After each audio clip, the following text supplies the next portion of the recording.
एक बार फिर से अपने YouTube channel stock trading technique पर आपका हार्दिक स्वागत करता हूं। दोस्तों, माफ़ी चाहूँगा कि आज के सेशन से रिलेटेड वीडियो मैं पोस्ट नहीं कर पाया, और एक दिन पहले की वीडियो में मैंने आपके साथ जो शेयर किया था उसको मैं इस वीडियो में डिस्कस करूँगा कि मैंने आपसे क्या कहा था और कैसे रिजल्ट्स हमें देखने को मिले।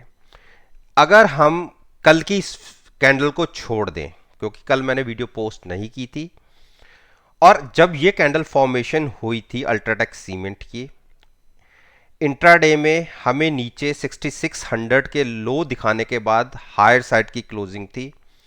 और पिछली वीडियोस में आपको मैं कहता आ रहा था कि 6600 के आसपास हमें बाय करना है।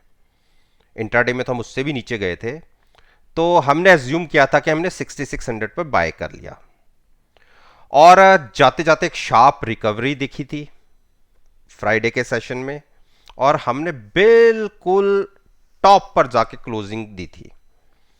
और उस वीडियो में मैंने ये भी कहा था कि अभी कोई ऐसी ट्रेन छूटी नहीं है, ये हमें फिर से 6600 के आसपास ट्रेड मिलेगा जिनको नई पोजीशन लेनी है। और अब फ्राइडे के सेशन और मंडे के सेशन को पकड़ लीजिए, मैंने 6600 कहा था, इंट्राडे में नीचे 6535 के लो भी लगे, और वहीं से एक शार्प रिकवरी दिखी 6785 तक मंडे के सेशन में।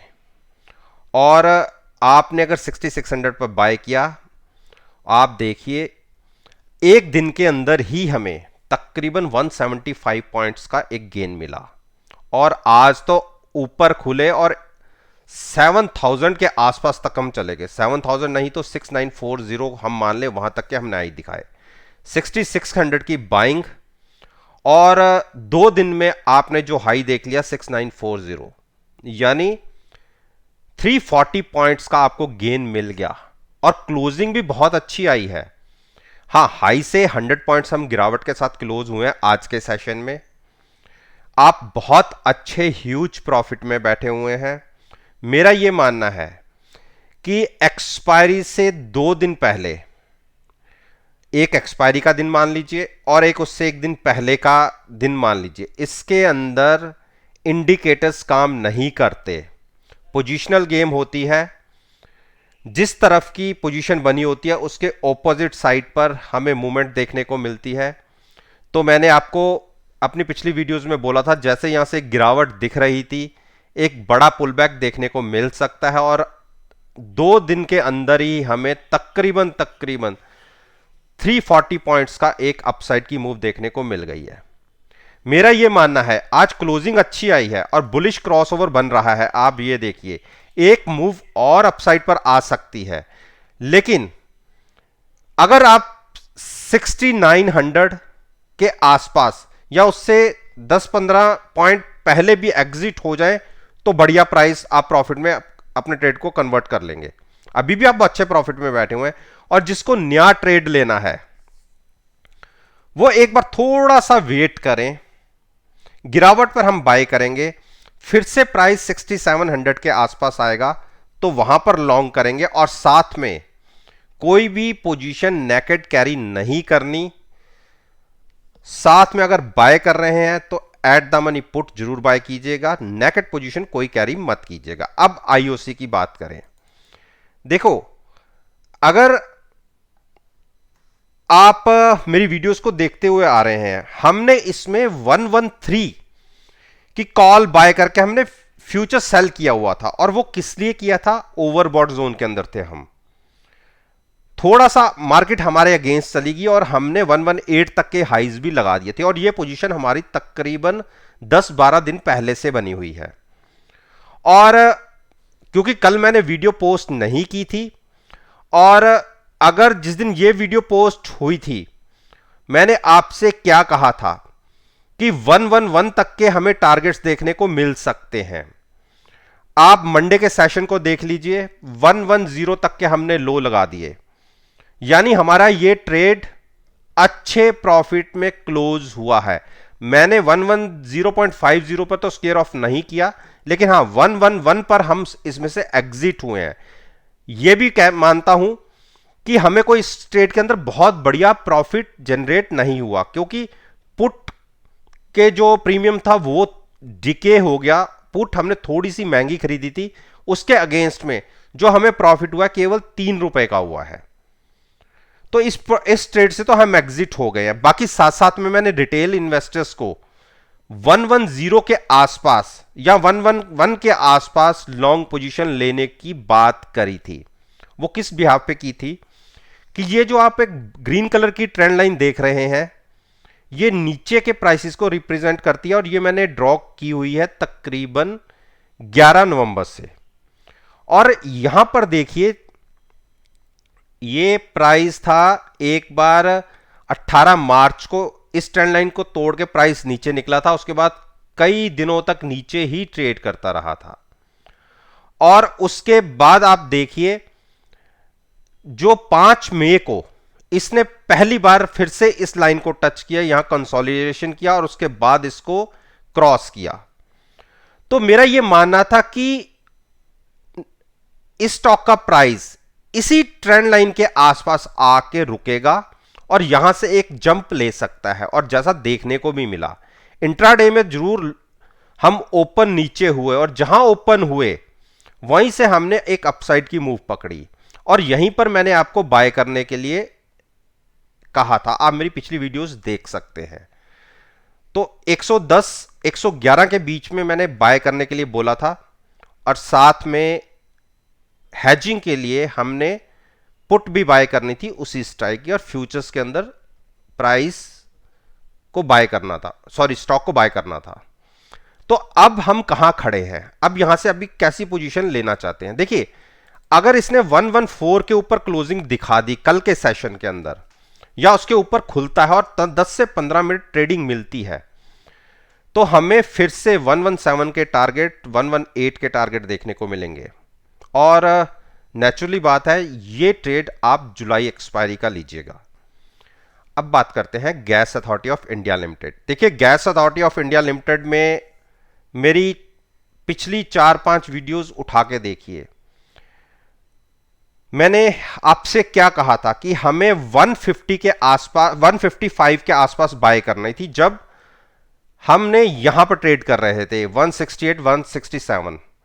वहां पर हमने कहा था कि हमें डिप पर बाय करना है। शॉर्ट रिटेल इन्वेस्टर्स को मैं करवाता नहीं हूं, डिप पर बाइंग करने की बात की थी, और मैंने कहा था कि 158 और 152 के बीच में आपको ये स्टॉक मिले तो आप लॉन्ग चले जाइएगा। देखिए, ये कैंडल फॉर्मेशन जब हुई, एक बड़ी गिरावट इंट्राडे में दिखी, मैंने ये मान लिया कि आपने 155 पर यहां खरीद लिया। उसी दिन लो 152 दिखा, और अगले दिन तो हमने 151 के प्राइसेस भी दिखा दिए। एक चीज बहुत अच्छी देखने को मिली है कि 50 डेज मूविंग एवरेज जो स्टॉक की बनती है वो 152 की बनती है। इसको इसने पिछले 2 दिन लगातार होल्ड किया है। आज हम गैप अप ऊपर खुले और 20 डेज मूविंग एवरेज को हमने टच किया, लेकिन क्रॉस नहीं कर पाए, और क्लोजिंग बिल्कुल नीचे की तरफ मिली है। तो प्राइस वही हमारी 155 के आसपास है, और नेचुरली बात ही हमने इसमें जुलाई एक्सपायरी का ट्रेड लिया था। अब जिसको एंट्री करनी है और जो लॉन्ग साइड पर पोजीशन को कम से कम जुलाई एक्सपायरी तक होल्ड कर सकता है, जुलाई एक्सपायरी लास्ट तक, वो तो यहां पर एंटर कर सकता है। साथ में हैजिंग के साथ फ्यूचर्स को लॉन्ग कर सकता है। हैजिंग पुट बाय करनी है और फ्यूचर्स को लॉन्ग करना है। और ट्रेडर्स, मैं ट्रेडर्स की बात करूं, अगर 159 161 के ऊपर ट्रेडिंग मिलने पर अगर वो लॉन्ग करेंगे तो ज्यादा अच्छा होगा। मुझे लगता नहीं है कि ये स्टॉक 152 ब्रेक करेगा। टाटा मोटर्स ने एक बेयरिश डोजी बनाई है, बहुत खतरनाक एक कैंडल क्रिएट की है आज के सेशन में। और आप ये जब कैंडल फॉर्मेशन हो रही थी, ये गिरावट आई थी, मैंने आपको जब ये 335 ब्रेक हुआ था, मैंने कहा था कि 320 और 335 के बीच में आप जहां कंफर्टेबल हो वहां पर आप लॉन्ग कर लीजिएगा। और इंट्राडे में हमें चलिए 325 या 330 के प्राइसेस दिखे, जो लॉन्ग नहीं कर पाया, अगले दिन हम गैप डाउन खुले और फिर से हम उसी प्राइसेस के आसपास आए।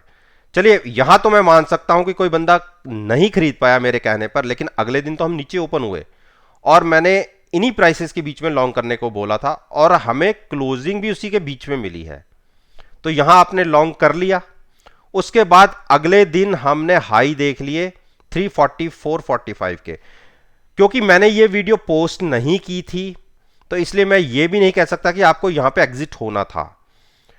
और आज जब मैं ये वीडियो बना रहा हूं, आज की कैंडल फॉर्मेशन को देखें तो एक बेयरिश डोजी क्रिएट हुआ है और बहुत क्रूशियल लेवल पर इसने सपोर्ट ली है।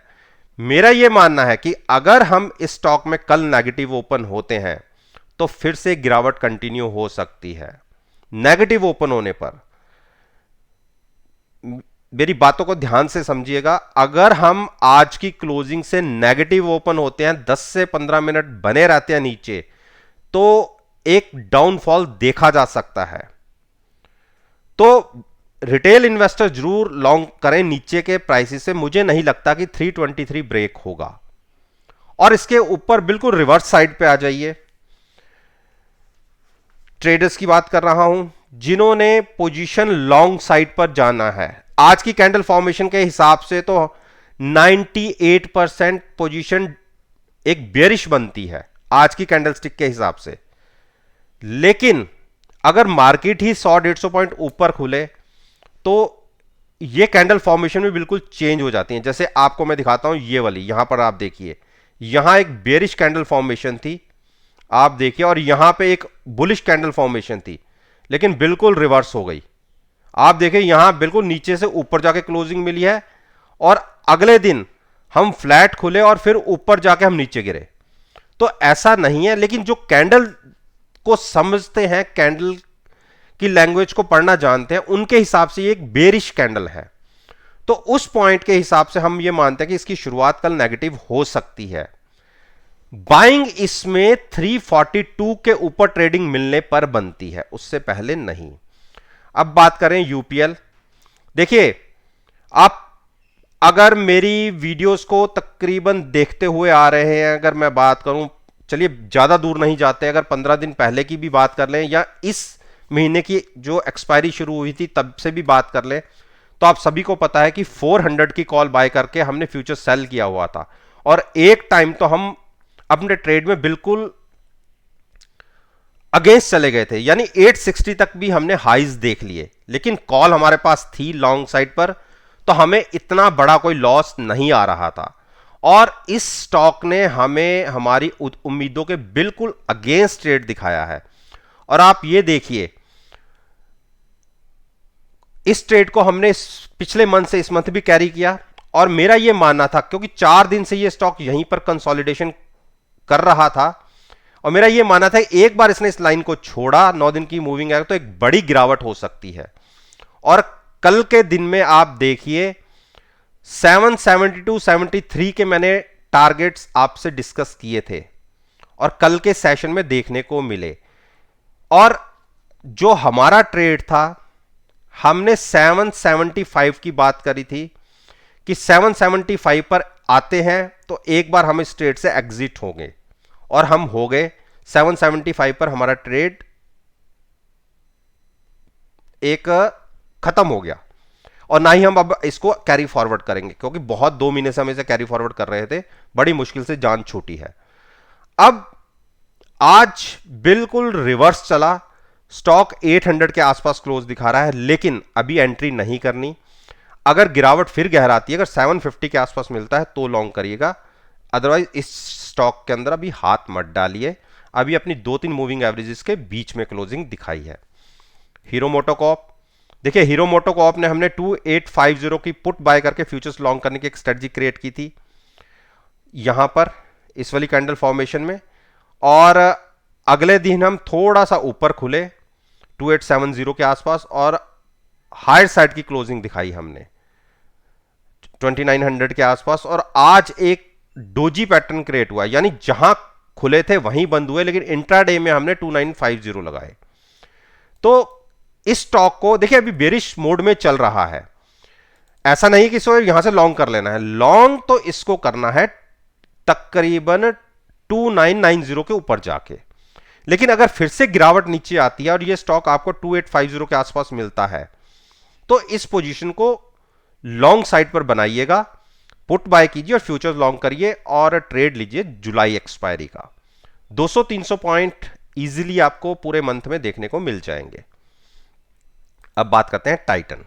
देखिए, टाइटन ने हमें इस एक्सपायरी में एक तरीके से नुकसान दिया है।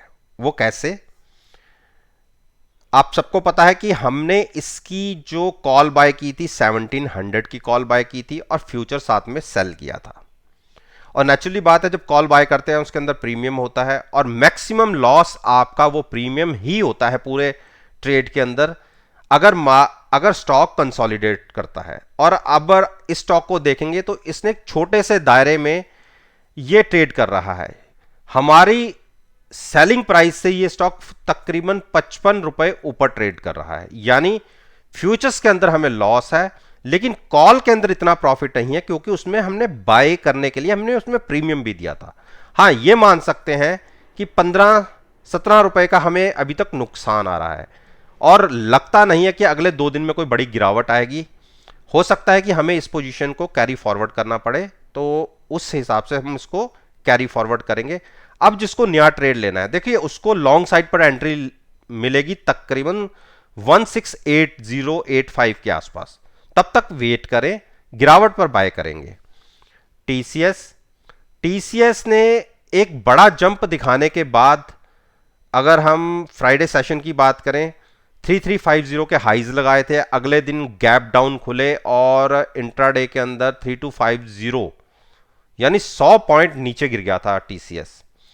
लेकिन आज फिर से इसने संभाला अपने 9 दिन की मूविंग एवरेज को, उसके ऊपर ही क्लोज हुआ है। तो अभी वेट एंड वॉच की स्ट्रेटजी रखेंगे इसके अंदर। इसको हम बाय करेंगे अगर 3200 के आसपास मिलता है, उससे पहले नहीं। मारुति, देखिए मारुति, आप मेरी यहां से ये सारी वीडियोस को आप एक एक बार जरूर देखिए पीछे की, और मैंने उसमें आपको क्या कहा था। मैंने उसके अंदर 6890 के टारगेट्स बताए थे जब यहां से गिरावट शुरू हुई थी। मैंने 6890 के टारगेट तक की बात करी थी और लो लगा जो फ्राइडे के सेशन में ही 6840 का, 6890 की बातें करी थी, उससे नीचे हम चले गए थे। हाँ, मैंने ये क्या कहा था कि शॉर्ट हम नहीं करेंगे, हम डिप पर बाय करेंगे। और यहां पर मैंने आपको कहा था कि ऐसा कुछ नहीं है कि अभी और गिरावट नहीं आ सकती, फिर से आपको ये स्टॉक नीचे मिल सकता है। और अगले दिन देखिए हम गैप डाउन खुले और क्लोज भी हम नीचे हुए 6900 के आसपास। 6980 की बात 6890 की बात करी थी, 6900 की हमें क्लोजिंग मिली थी।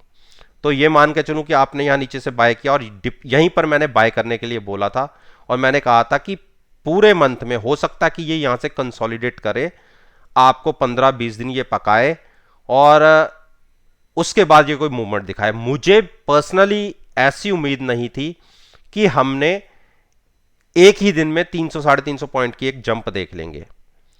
और इसमें मैं बताता हूं मैंने इसको लॉन्ग कैसे ट्रेड करा था, क्योंकि काफी गिरावट के बाद नीचे के प्राइसेस की पुट बढ़ जाती हैं, तो हमने 6600 की पुट 105 पर ट्रेड करी थी, शॉर्ट करी थी, और वो भी जुलाई एक्सपायरी की। और करंट मंथ की जुलाई एक्सपायरी की हमने 8 रुपए पे बाय कर ली थी। सॉरी, जुलाई एक्सपायरी कर रहा हूं, जून एक्सपायरी की बाय करी 6600 की पुट, और 105 पर हमने जुलाई एक्सपायरी की पुट शॉर्ट करी थी, सेम स्ट्राइक 6600 की, क्योंकि मुझे नहीं लग रहा था ये स्टॉक यहां से नीचे गिरेगा, इसलिए नीचे की पुट शॉर्ट करके हमने तेजी खेली थी। और आज ये पुट हमने स्केयर ऑफ करी जुलाई की 61 रुपीज में, और उसके अंदर हमें लग गए तकरीबन 4 रुपए। वो 8 रुपए वाली रह गई 4 रुपए, ये हमें जो 105 में बेची थी ये हमने 61 में स्केयर ऑफ कर दी। तो नेट में हमें 35-36 रुपए मिल गए। अगर हम बात करें ट्रेड के हिसाब से, और तेजी भी आ गई, तो इस तरीके से भी आप ट्रेड कर सकते हैं। पुट को शॉर्ट करके भी आप स्टॉक के अंदर नजरिया तेजी का रख सकते हैं। अब यहां से बात करते हैं कि यहां से कैसा ट्रेड लेना है। देखिए अभी थोड़ा वेट करिए, यही एक टारगेट प्राइस था जहां पे ये स्टॉक थका था, ऊपर जरूर निकला था लेकिन यहीं पे आके रुका हुआ था। तो अभी थोड़ा सा अवॉइड करिए मारुति को, वेट एंड वॉच की स्ट्रैटेजी रखेंगे। अगर गिरावट हमें 7100 के आसपास तक मिलती है तो वहां पर एक बार सोचेंगे कि हमें लॉन्ग करना है या नहीं, अभी वेट करेंगे। ब्रिटेनिया, देखिए ब्रिटेनिया ने 3650 की क्लोजिंग दिखाई और इससे एक बुलिश पैटर्न क्रिएट कह सकते हैं कि बुलिश पैटर्न क्रिएट हुआ है इस कैंडलस्टिक के अंदर। और 3615 का प्राइस है, पिछले 6 दिन देख लीजिए लगातार इस प्राइस पे ये रोज दिखा रहा है, यानी इसको रोज छूता है ये प्राइस। ऊपर क्लोज होता है या नीचे क्लोज होता है ये एक अलग बात है, लेकिन 3615 का एक ऐसा प्राइस है जिसको बार बार छूता है। तो आज की कैंडल फॉर्मेशन के हिसाब से तो तेजी लग रही है, लेकिन जब हम यहां से बाय करके यहां निकल गए तो हम ऊपर जाके बाय नहीं करेंगे, हम वेट करेंगे गिरावट का। मेरा ये मानना है कि हमें ये 20 डेज मूविंग एवरेज के आसपास ये स्टॉक मिल सकता है, और अगर उसके नीचे गिरावट में मिले तो और अच्छी बात है। तो हम वेट करेंगे। अभी बुलिश क्रॉसओवर चल रहा है, जब यहां पर हमें इंडिकेशन मिलेगा गिरावट का, थोड़ा थोड़ा सा जो आप हिस्टोग्राम का साइज देख रहे हैं धीरे धीरे छोटा हो रहा है, तो मोमेंटम कन्वर्ट होता दिख रहा है शॉर्ट साइड पर, लेकिन अभी कंफर्मेशन नहीं है। जब कंफर्मेशन होगी तो हम शॉर्ट साइड पर भी ट्रेड लेंगे, तब तक हम वेट करेंगे गिरावट का। तो दोस्तों ये मैंने निफ्टी इंडेक्स जो 50 स्टॉक्स होते हैं उसमें से 10 स्टॉक्स सेलेक्ट किए थे, और वैसे तो इनसे रिलेटेड रोज वीडियो मैं पोस्ट करता हूं, और अगर मेरी परफॉर्मेंस को एनालाइज करना चाहते हैं तो कल के सेशन जो 23 जून का होगा उसके साथ आप मेरी इस वीडियो को कंपेयर कर सकते हैं। और अगर आपको किसी चीज़ का डाउट है तो आप मेरे चैनल पर मेरे साथ जुड़िए, कोई भी वीडियो मेरी प्लेलिस्ट से पिक कीजिए, उसको नेक्स्ट ट्रेडिंग सेशन के साथ एनालाइज कीजिए, और सारा का सारा डाटा कंपैरिजन के लिए आपको एनएसए की साइट पर मिल जाएगा। और नीचे कमेंट बॉक्स में लिखकर जरूर बताइएगा कि आपको रिजल्ट्स कैसे लगे। इस बात के साथ मैं आपसे विदा लेता हूं और एक नई वीडियो के साथ फिर से